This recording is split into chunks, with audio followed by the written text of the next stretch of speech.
Free speech is important everywhere, but particularly on college campuses. That's because they're an institution in which ideas are developed, presented, debated, evaluated. Outside the walls of the university, there are constitutional protections for saying things that might be wrong or that might be offensive. It's the university that imposes more stringent restraints on speech than society at large. We're in a really sad state of affairs if it's the lawyers that have to tell the professors and university administrators what they can and can't say.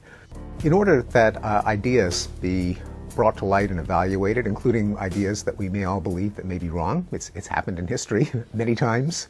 It's essential that there be a space in which those ideas can be stated explicitly and evaluated.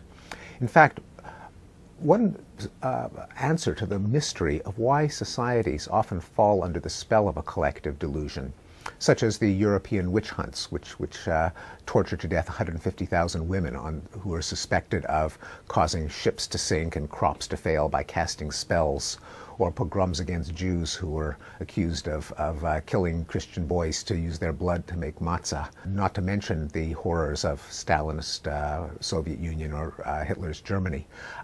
You look at them retrospectively and you say, how could everyone have been so mad?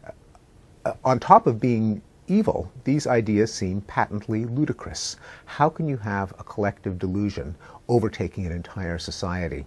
And it looks like one of the answers is if dissenters are punished and can anticipate they're going to be punished, then you might have a situation where no one actually believes something, but everyone believes that everyone else believes it.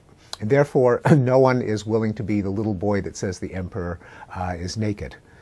And this pluralistic ignorance, as it's sometimes called, is easily implemented when you have the punishing or censoring of unpopular views.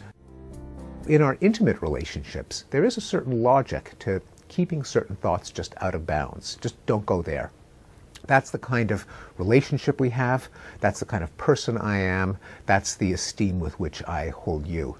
It just becomes maladaptive when you apply the logic of intimate relationships to the sphere of ideas, where by entertaining a particular idea, you're basically betraying your solidarity with the tribe.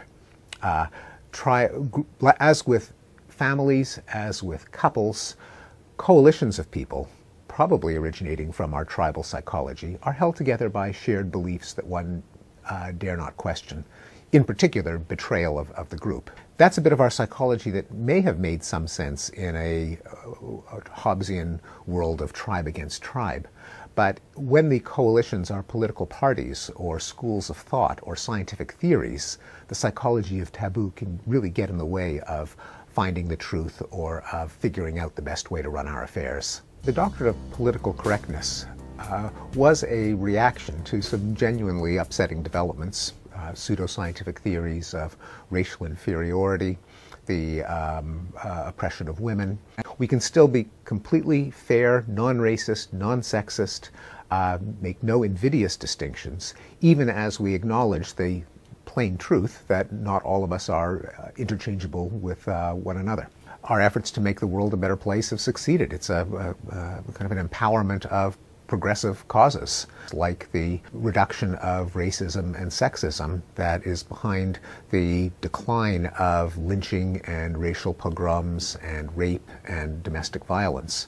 So you think that especially progressives should celebrate this, but often the reaction is more one of anger and denial. And I think it's because the fear is that if you say that things have gotten better, then maybe you'll kind of take the heat off. Maybe people will say, well, we're living in a good society after all.